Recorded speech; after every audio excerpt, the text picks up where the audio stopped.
इस वक्त पूरी दुनिया कोरोना से लड़ने में मसरूफ है। दुनिया के तरक्की याफ्ता ममालिक की मईशत भी खतरे में है। रियासतें अपने अवाम की जानें बचाने की कोशिश कर रही हैं। ऐसे में किसी को कोई फिक्र नहीं, सिर्फ यही फिक्र है कि कोरोना से कैसे बचा जाए। कहीं लॉकडाउन है, कहीं कर्फ्यू की सूरत हाल है, कोरोना की वैक्सीन की तैयारी जारी है। लेकिन भारत शायद वो दुनिया के नक्शे पर मौजूद वाहिद रियासत है जो इस वक्त भी कभी चीन से, कभी नेपाल से, तो कभी पाकिस्तान से लड़ने की कोशिश कर रहा है। अभी भी प्लानिंग चल रही है दिमाग में नरेंद्र मोदी के। भारत में कोरोना बुरी तरह फैल रहा है, सबको पता है। मईशत को धचके लग रहे हैं, सब जानते हैं। मकबूजा कश्मीर में भी 5 अगस्त के बाद भारत के इक़दामात जो हैं वो बैकफायर कर गए थे। लेकिन इसके बावजूद भारतीय हुकूमत की तरजीहात तब्दील नहीं हो पाई। भारत के अंदर नस्ल परस्ती की आग बढ़ती जा रही है। आपकी इस पर क्या राय है? और साथ ही साथ ये भी बता दीजिएगा कि आप मोदी जी के भारत से मुतमईन हैं या गांधी जी का भारत आपको याद आता है? वैसे मैंने लास्ट प्रोग्राम में भी शायद आपसे सवाल पूछा था, तब आप जवाब नहीं दे सके थे। आज जरा जवाब दीजिएगा मेरे सवाल का। मैडम जवाब तो मैं तब दूंगा जब आप मुझे मौका देंगे जवाब देने का। दूसरी चीज, आप मेरे को अगर 15 सेकंड बोलने के बाद आपको मौका दे दीजिए, आप बोलना शुरू करें। Okay, thank you ma'am. Now जो आप बता रही हैं कि लेजिस्लेशन, इससे पहले जवाब शुरू करें, मैं भी कुछ ऐड करना चाहूंगी। आप मेरे सवाल का जवाब दीजिएगा। इधर उधर की जब आप गुफ्तगू शुरू करते हैं तो फिर मुझे भी टोकना पड़ता है। कोई ना कोई जो यहाँ से मेहमान मौजूद होता है वो भी कह देता है कि सवाल तो कुछ और पूछा था। जी प्लीज। या मैडम ऐसा होता है कि आपके जो पाकिस्तानी पैनलिस्ट हैं वो 10 झूठ बोलते हैं, तो उन 10 झूठ को एक एक करके काउंटर करना मेरा, क्योंकि मैं इंडिया की तरफ से बैठा हूँ और यहाँ आशुतोष सर जैसे सीनियर आदमी बैठे हैं, तो उनका फर्ज बनता है कि इंडिया में क्या रियलिटी है और वो बताई जाए। तो वो एक एक करके मैं बताता हूँ, तो आप बोलते हैं वो जो उन्होंने बोल दिया झूठ तो उसको आप पर्दाफाश ना करें, आप एक का सवाल जवाब दे दें, तो वो पॉसिबल थोड़ा सा मुश्किल है। नाउ यू सेड जवाब दीजिए ना रोहित। यस, गांधी के इंडिया और मोदी का इंडिया। मैडम गांधी का इंडिया जो है ना वही मोदी का इंडिया है।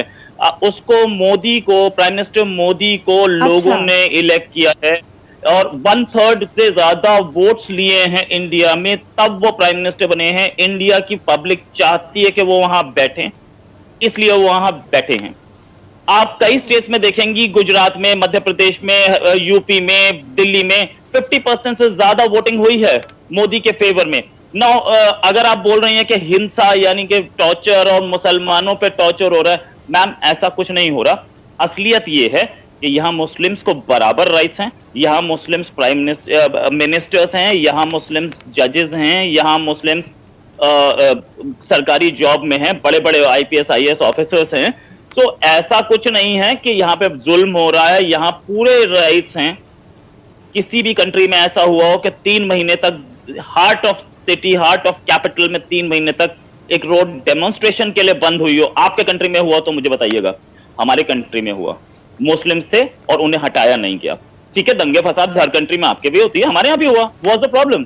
लेकिन मैं ये नहीं बोल रहा कि दंगा फसाद सही है, हुआ, गलत हर जगह होता है। इस समय अमेरिका में भी हो रहा है, वो भी गलत है। लेकिन राइट्स पूरे हैं, सबको हैं, और ऐसा नहीं है कि कोई बहुत बड़ा उनके ऊपर जुल्म हो रहा है या समथिंग एल्स।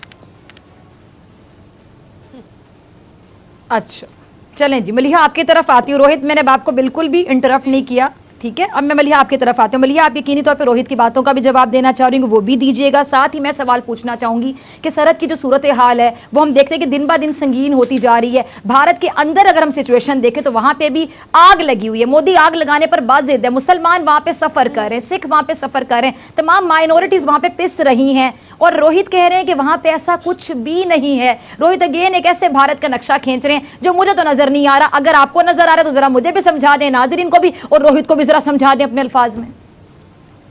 जी बहुत शुक्रिया Fiza, thank you very much for having me on the show. सबसे पहले तो मैं रोहित साहब को ये बताती चलूं कि ये 10 झूठ की बात की, तो देखें पाकिस्तान तो आपके झूठ को कॉल आउट करता है। पाकिस्तान तो पहले दिन से आपको कश्मीर पर भी निगोशिएशंस के लिए कहता रहा कि निगोशिएशन टेबल पर आ जाएं। आपको हर बार अमन की दावत दी पाकिस्तान ने, लेकिन ये मोदी साहब जो आप कहते हैं ना कि भारतीय चाहते हैं कि वो आए हुकूमत में और वो आ गए, ये अनफॉर्चुनेटली आपका जो बीजेपी का एक्सट्रीमिस्ट माइंडसेट है वो चाहता था कि आ जाएं।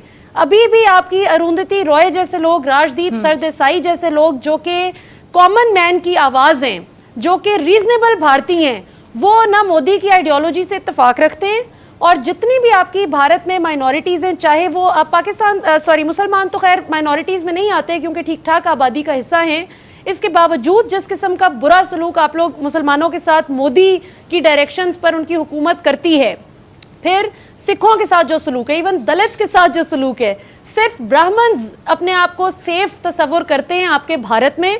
आप भी इस बात को तस्लीम करते हैं, अब आप ना माने तो ना माने कि मोदी साहब फिर आपकी खैर नहीं कि अगर आपने सच बोल दिया, उसके अगेंस्ट इतना प्यारा जुमला बोला मलिहा आपने कि हम आपके खिलाफ नहीं है, हम इंसानियत की बात करते हैं, लेकिन नरेंद्र मोदी की जो पॉलिसीज हैं, जो बीजेपी गवर्नमेंट की पॉलिसीज है, खासतौर पर जब से नरेंद्र मोदी साहब आए हैं गवर्नमेंट में, और हम देख रहे हैं कि जिस तरह शाइनिंग इंडिया कहा जा रहा है, तो शाइनिंग इंडिया तो बर्निंग इंडिया में तब्दील हो रहा है। आशुतोष साहब आपकी तरफ आना चाहूंगी। देखिए, मुझे तो ये नहीं मालूम था कि इस चैनल पे आने के बाद मुझे भारत पाकिस्तान की लड़ाई के बारे में बात करना होगा। मैं तो सोच रहा था कि गंभीर बहस इस पे होगी। खैर, अब चूंकि मैं आपके चैनल पे हूँ, इसलिए मैं आपको आशुतोष साहब, आप जो बात करना चाहते हैं हम करिए। हम पाक भारत ताल्लुकात की भी बात करना चाहते हैं, लेकिन नरेंद्र मोदी साहब ने जो माहौल वहां पे बनाया, उसके बाद ताल्लुकात कहाँ देखते चले गए, बता दें आप। देखिए, सबसे पहले तो आप लोगों को ये समझना पड़ेगा, और ये समझना पड़ेगा कि हिंदुस्तान पिछले 70 सालों से एक डेमोक्रेटिक कंट्री है। यहाँ पे कॉन्स्टिट्यूशन के हिसाब से चीजें चलती हैं। यहाँ पे मिलिट्री कू नहीं होते हैं, और यहाँ पे कोई भी आर्मी जनरल अचानक तख्ता पलट करके हिंदुस्तान का बादशाह नहीं हो सकता, ना हिंदुस्तान का प्रधानमंत्री हो सकता है। यहाँ पे चुनाव होते हैं, और 5 साल के बाद चुनाव होते हैं, और जनता चुनती है, और जनता की वजह से लोग यहाँ के प्रधानमंत्री बनते हैं, और जनता ही उनको किनारे भी कर देती है। तो एक बुनियादी फर्क है, इसको हमें समझना पड़ेगा। दूसरा, हिंदुस्तान की माइनॉरिटीज के बारे में, हिंदुस्तान के लोगों के बारे में थोड़ी सी भी बात करने के पहले थोड़ा सा हमको ये भी समझना पड़ेगा कि पाकिस्तान के अंदर माइनॉरिटीज की स्थिति क्या है। मैं आपको ले जाना चाहूंगा 1953 के पहले की स्थिति, जब वहां पे अहमदियों का क्या हाल हुआ, और उसके बाद आप लोग किस तरीके से अहमदिया और दूसरे लोगों को बिल्कुल पाकिस्तान की जो डेमोक्रेटिक पॉलिटी है वहां से उनको किस तरीके से किनारे कर दिया गया। तो हम इस सवाल में ना जाएं तो बेहतर है, क्योंकि दोनों तरफ क्योंकि दिक्कतें बहुत ज्यादा पैदा हुई। मैं एक ही बात कहना चाहता हूं कि हिंदुस्तान के अंदर जो कुछ भी हो संविधान के हिसाब से, लोकतंत्र के हिसाब से है, और हर मुल्क के अंदर उसकी अपनी दिक्कतें होती हैं, चाहे पाकिस्तान हो चाहे हिंदुस्तान हो। आज कम से कम हिंदुस्तान की जो हैसियत है पूरे अंतर्राष्ट्रीय बिरादरी में, उसका मुकाबला कम से कम पाकिस्तान से तो बिल्कुल ही नहीं है। पाकिस्तान की हैसियत पूरे दुनिया के अंदर जो है वो मैं बताना नहीं चाहता हूं, क्योंकि उसकी इमेज एक ऐसे मुल्क की है जो आतंकवाद को एक्सपोर्ट करता है, और वहां पे डेमोक्रेटिक किसने बनाया ये इमेज? गलत इमेज जो कि बकायदा समझ आ रहा है कि आतंकवाद पाकिस्तान नहीं है, कौन है जहां पे आग लगी हुई है। आशुतोष साहब, ये भी क्लियर कीजिए ना जरा साथ साथ। मैं आपकी बात को इंटरप्ट नहीं करना चाह रही, लेकिन गलत बात कर रहे हैं ना। माफ करिएगा, मैं बिल्कुल आपका जवाब मैं लूंगी ब्रिगेडियर साहब। बिल्कुल तू मैं नहीं करना चाहता आपके चैनल पे। मैं तो गंभीर बहस के लिए आपके टीवी चैनल पर आया था, और अगर तू मैं करना है तो मैं करता भी नहीं। मैं बिल्कुल सीधी सी बात कहना चाहता हूँ कि हिंदुस्तान पर उंगली उठाने के पहले पाकिस्तान आशुतोष साहब, मेरी बात सुनिए, एक मिनट यहीं पर रुक जाइए। देखिए, मैंने आपको बड़ी इज्जत से बुलाया प्रोग्राम में, मैं आपको एंड तक रिस्पेक्ट दूंगी, हमेशा रिस्पेक्ट दूंगी। ये कोई अर्नाब गोस्वामी का प्रोग्राम नहीं है, ये रिपब्लिक टीवी नहीं है कि यहाँ पे बैठ के बदतमीजी की जाएगी। हमारे यहाँ से जो मेहमान जाते हैं, अर्नाब गोस्वामी जो हाल करते हैं, यहाँ पे तू वाली बात तो है ही नहीं। आप अपने आर्गुमेंट से बात, आप आर्गुमेंट अपने बिल्कुल, आप जो राय देना चाहते हैं आप देंगे, हम आपकी आवाज भी बंद नहीं करेंगे, मैं आप पे चढ़ाई भी नहीं करूंगी, बदतमीजी भी नहीं करूंगी। नहीं मैडम, माफ करिएगा, मेरी कोई दिलचस्पी इस तरीके की बहस में रहने की मेरी कोई दिलचस्पी नहीं। माफ करिएगा आप मुझे। बहस नहीं हो रही आशुतोष साहब, आप अपना पॉइंट क्लियर कीजिए। मैंने आपसे सिंपल एक सवाल पूछा। अच्छा, ब्रिगेडियर साहब की तरफ चलते हैं। ब्रिगेडियर साहब, अब ये ब्रिगेडियर साहब मुझे बताएं, कोई मैंने ऐसा सवाल पूछा, अब अगर सवाल भी नहीं होगा, मैं नरेंद्र मोदी की तारीफें तो करने से रही, जो वहां पे खून आग की होली खेली जा रही भारत में भी और कश्मीर में भी, उसमें मैं नरेंद्र मोदी की आरतियां तो उतारने से रही। सवाल इतना बुरा लग गया कि आप कह रहे हैं मैं प्रोग्राम छोड़कर जा रहा हूं, मुझे तो समझ ही नहीं आ रही। चैन इनको है नहीं, लोग कोरोना से लड़ने के तरीके सोच रहे हैं, वैक्सीन इजाद करने की तरीके सोच रहे हैं, और ये लोग अभी भी सोच रहे हैं कि इससे फड्डा, उससे लड़ाई, उससे जंग, उससे लड़ाई। ये क्या चाहते हैं? किस दुनिया में रहते हैं नरेंद्र मोदी और इंडियन सिन्हा? कौन इनको मशवरे देते हैं? किस किस्म के लोग हैं ये ब्रिगेडियर साहब? इसका जवाब मुझसे लेना चाहिए ना, ब्रिगेडियर साहब क्या देंगे, वो थोड़ी इंडियन है। अब आवाज आ गई रोहित आपको, जब मैं आपसे सवाल पूछ रही 2 बार आप उसका जवाब नहीं दे रहे। अरे इंडिया का, चलिए रोहित आप जवाब दे दें, आप जवाब दें। has best of the relations with Nepal.